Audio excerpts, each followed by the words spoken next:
नमस्कार, स्वागत आपका नादे टीवी में। मैं हूं आपके साथ पारुल। कोरोना संक्रमण काल में जहां सरकार ने छात्रों के भविष्य और सुरक्षा को ध्यान में रखते हुए तमाम एहतियात के साथ बोर्ड की परीक्षाएं संपन्न कराई ताकि बच्चों का भविष्य बर्बाद न हो, लेकिन माध्यमिक शिक्षा मंडल की बड़ी लापरवाही के चलते एक छात्रा का पूरा साल बर्बाद हो गया और छात्रा मानसिक अवसाद का शिकार हो गई। मामला राजधानी भोपाल के निशातपुरा थाना क्षेत्र का है, जहां करौन निवासी छात्रा यामिनी शर्मा ने इसी वर्ष अकाउंट्स विषय से 12वीं बोर्ड की परीक्षा दी थी, लेकिन परीक्षा परिणाम में छात्रा को अकाउंट्स विषय में फेल बताया गया, जिसके बाद छात्रा के परिजनों ने माध्यमिक शिक्षा मंडल से उत्तर पुस्तिका की मांग की तो हैरत में डालने वाली तस्वीर सामने आई। दरअसल भेजी गई उत्तर पुस्तिका में छात्रा का परीक्षा कक्ष क्रमांक, परीक्षा की तारीख से लेकर हैंडराइटिंग तक परिवर्तित है, यानी कि उत्तर पुस्तिका में ही बदलाव कर दिया। मामले की शिकायत पीड़ित छात्रा के परिजनों ने वरिष्ठ अधिकारियों को दी तो उन्होंने जांच कर कार्रवाई का आश्वासन भी दिया, लेकिन ऐसे में बड़ा सवाल यह है कि आखिर जिम्मेदारी किसकी। के एग्जाम दिए थे जिसमें मेरे सभी विषयों के एग्जाम बहुत अच्छे गए थे। अकाउंट जब मेरा रिजल्ट आया तो अकाउंट में मेरी सप्ली आई थी, जिस सप्ली आने के बाद मुझे विश्वास नहीं हुआ कि मेरी सप्ली कैसे आ सकती है, क्योंकि मेरा अकाउंट का पेपर बहुत अच्छा गया था। फिर मैंने पापा को बोल के रीचेकिंग के लिए फॉर्म डाला। जब 17 तारीख को मेरी कॉपी घर पे आई तो मैंने कॉपी देखा तो उसमें रोल नंबर में छेड़छाड़ की गई थी और उसमें रूम नंबर भी गलत लिखा था और मैंने कॉपी में लेखा कर्म लिखा था, उसमें बुक अकाउंटेंसी लिखा था। जब मैंने अंदर कॉपी खोल के देखी तो वो राइटिंग जो थी वो मेरी राइटिंग नहीं थी। प्रदेश के यशस्वी मुख्यमंत्री जहां बेटियों को पढ़ाने और आगे बढ़ाने की बात करते हैं, वहीं शिक्षा माफिया बेटियों के लिखे गए बोर्ड के एग्जाम की कापियां बदलकर क्या सिद्ध करना चाहते हैं। मेरी बेटी के साथ भी घटित यही घटना हुई है, तो उसकी कापी घर बुलवाई। आश्चर्यचकित रह गया कि जो मेरे यहाँ कापी भेजी है किसी अन्यत्र छात्र की भेज दी गई है और मेरी बेटी की जो कापी थी वो कहीं और किसी बच्चे को ट्रांसफर कर दी गई है। मैंने माध्यमिक शिक्षा मंडल इसकी कंप्लेंट की है और माध्यमिक शिक्षा मंडल के सचिव उमेश कुमार सिंह जी ने मुझे आश्वस्त किया है कि मैं इसकी तत्काल जांच कराकर दूध का दूध पानी का पानी करूंगा। मुझे पूर्ण भरोसा है कि माध्यमिक शिक्षा मंडल इस ओर ध्यान देकर एक शिक्षा माफिया की कमर तोड़ने में पीछे नहीं रहेगा, नहीं तो मुझे अपनी बेटी के साथ इसके हक के लिए सड़क पर आना पड़ेगा।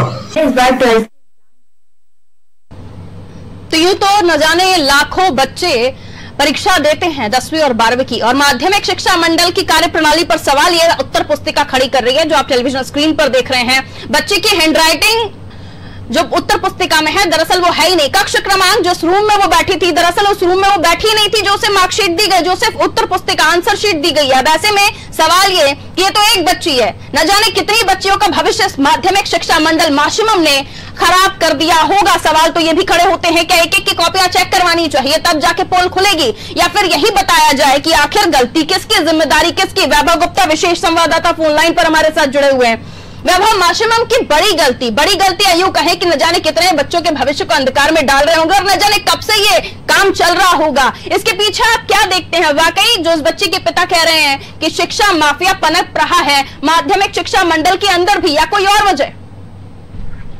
शिक्षा व्यवस्था की हकीकत क्या है, ये घटना एक एग्जाम्पल के तौर पर हम दे सकते हैं, क्योंकि यामिनी शर्मा तो भोपाल में रहती थी, इनके पिताजी भी भोपाल में रहते थे, इनके पिताजी पढ़े लिखे थे, तो माध्यमिक शिक्षा मंडल तक वो पहुंच भी गए, उसके अधिकारियों से उन्हें मिलना है, इस बात के बारे में भी उन्हें पता चल गया। लेकिन ऐसे कितने पिता होंगे, ऐसी कितनी बेटियां होंगी मध्य प्रदेश की जो शिक्षा माफिया के चलते इनका भविष्य खराब हो रहा है। पहले तो लॉकडाउन ने परेशान किया, लॉकडाउन के बीच सरकार ने परीक्षा कराने का फैसला लिया।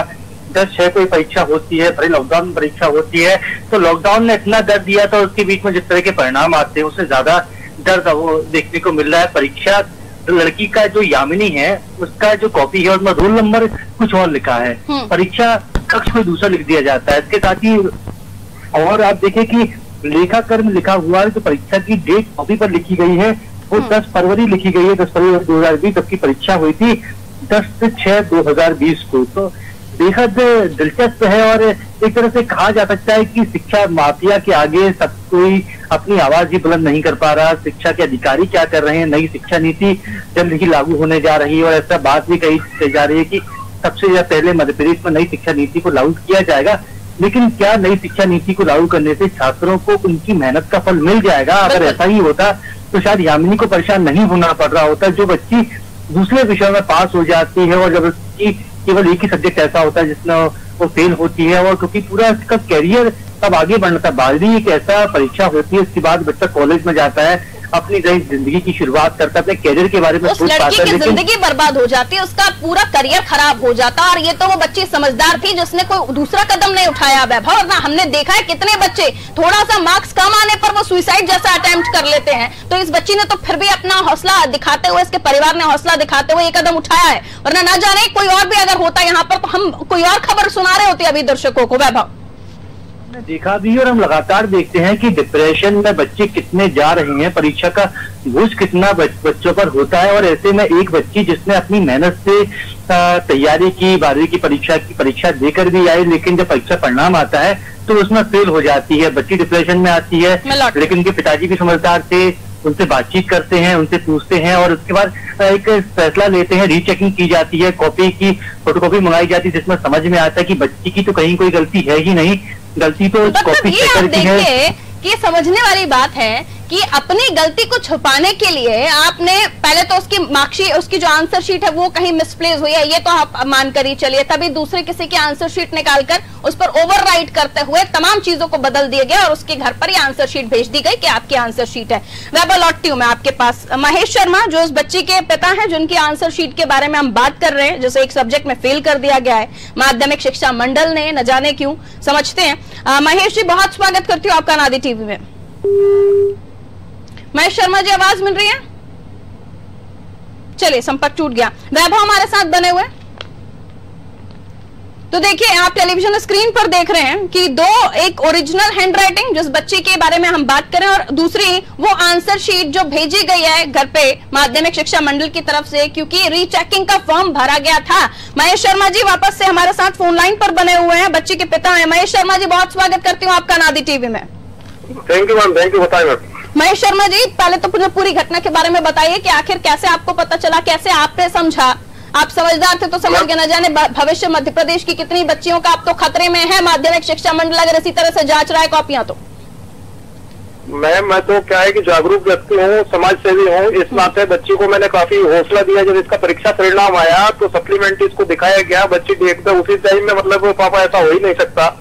तो मैंने उसको समझाया, क्योंकि पेरेंट्स क्या करता है कि बेटा तुमने लिखा नहीं होगा, लेकिन जब उसने दमदारी से मुझसे बोला कि नहीं मेरी मतलब इतना नंबर आ ही नहीं सकते कम, मैंने तो इतने 23.5 क्वेश्चन किए कॉपी के अंदर बोले, तो फिर मैंने उसको हौसला देते हुए मैंने कहा बेटा चलो हम कॉपी भी बुलवा लेते हैं, तुम्हारी रीचेकिंग का फॉर्म भी डाल देते हैं। हाँ। तो हमने रीचेकिंग का फॉर्म भी डाला मैडम, और कॉपी भी बुलवाई इसकी। और जब कॉपी 17 तारीख को 17 सितंबर को मेरे घर पे पहुंचती है, तो उस दिन भी मैं घर पे नहीं था। मेरी बेटी ने मुझे फोन पे ये बताया कि पापा ये तो कॉपी मेरी है ही नहीं बोले, इसमें तो सब कुछ ओवर राइटिंग ही बोले। तो मैंने उसको बोला मुझे व्हाट्सएप करो। जब व्हाट्सएप करके बच्ची ने मुझे ये सब बताया तो मैं भी हाथ रह गया। तत्काल मैंने दूसरा काम छोड़ते हुए यहाँ भोपाल आया मैं, और सेकंड डे ही मैंने स्टेप लिया, माध्यमिक शिक्षा मंडल को दिया मतलब डिस्पैच, और माननीय पुलिस अधीक्षक और आपके पुलिस महानिदेशक दोनों को लिखा, और शिक्षा मंत्री को भी लिखा कि भाई शिक्षा मंत्री जी के यहाँ से मिस्टर व्यास मिले मेरे को वहाँ पे। उन्होंने मेरे को बोला कि आप माध्यमिक शिक्षा मंडल जाएं। बोले माध्यमिक शिक्षा मंडल आके मैंने दूसरे दिन टाइम लेकर के ये उमेश कुमार जी मिले मेरे को, जो सचिव माध्यमिक शिक्षा मंडल है। उन्होंने मुझे आश्वस्त किया है कल कि हम इसकी जांच करवाते हैं। ये तो आप जागरूक थे सर, और हम भी आपके इस हौसले को सलाम करते हैं कि ऐसे पिता मध्य प्रदेश में हर बच्ची का होना चाहिए जो अपनी बच्ची के लिए स्टैंड लेने के लिए, अपनी बच्ची के लिए लड़ने के लिए खड़ा रहे। लेकिन आपके जैसे सभी नहीं है ना सर। आप कैसे देखते हैं आगे गलती है या तो जानबूझकर की गई गलती है? मैं सभी पालकों से निवेदन करना चाहता हूँ मैडम आपके चैनल के माध्यम से कि वाकई जागरूकता जरूरी है। जागरूक नहीं रहेंगे तो आपका हक आपको मिलेगा नहीं। आपका हक आज का टाइम छीनने का आ गया है कि आपको छीनना पड़ेगा, आपका हक कोई दूसरा ले जा रहा है।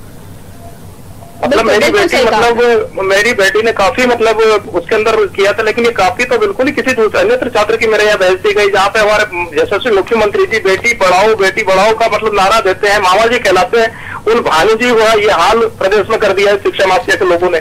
मेरी आपके चैनल से यहाँ बैठकर मैं भी अनादि टीवी की तरफ से अपील करती हूँ महेश शर्मा जी, आपकी बेटी के लिए और उन तमाम बच्चियों के लिए जिनका रिजल्ट खराब हो जाता है और वो डिप्रेशन में चली जाती है, परेशान हो जाती है। कम से कम आपने कदम उठाया और मुख्यमंत्री शिवराज सिंह चौहान मध्य प्रदेश के अच्छे मुख्यमंत्री हैं, बार बार उनको जनता ने चुना है और ऐसे में अगर उनके ही प्रदेश में बच्चियों के साथ अन्याय हो रहा है, बच्ची क्या जो भी छात्र अगर मेहनत कर रहा, पढ़ रहा और उसकी मार्कशीट यूं ऐसे लापरवाही, ऐसे गलतियों की वजह से, न जाने किसकी गलती की वजह से यह हुआ है, उन्हें ध्यान देना पड़ेगा और ध्यान देना जरूरी भी है। न जाने कितनी बच्चियों का भविष्य अब तक खराब हो चुका होगा, ये तो एक गलती पकड़ाई आई है ना सर।